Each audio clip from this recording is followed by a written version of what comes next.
ह्या बोरांना पाहून मला माझ्या लहानपणीची आठवण झाली होती. त्या अगोदर सकाळी इतकी हवा सुटली होती की बाहेरचा कचरा सगळा मध्ये वाड्यामध्ये आला होता. त्यामुळे हे स्वच्छ केलेलं झाडलेलं अंगण न झाडल्यासारखं दिसत होतं.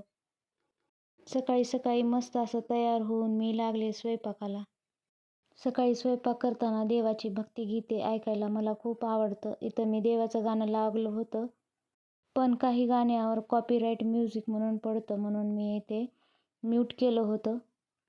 जर तुम्ही सुद्धा सकाळची कामे करताना असं देवाची गाणी ऐकत असाल तर मला नक्की कमेंट करून सांगा. ही बोरं मी आता उन्हात वाळायला ठेवणार आहे, कारण वाळलेली बोरं छान लागतात. या बोरांना बघून मला लहानपणीची आठवण झाली. मी जेव्हा शाळेत होते तेव्हा आमच्या शाळेच्या समोर एक गाडा यायचा आणि त्या गाड्यावर वाळलेल्या बोरापासूनच बनवलेलं होतं, त्याला आम्ही बोरकूट म्हणायचो, ते मिळत होतं. ते मला खूप आवडायचं आणि माझ्याजवळ पैसे असले की मी ते बोरकूट घेऊन खायचे. तर आपण दररोजची कामे करताना आपल्याला लहानपणीच्या काही गोष्टी आठवतात. असं सगळ्यांसोबतच होतं.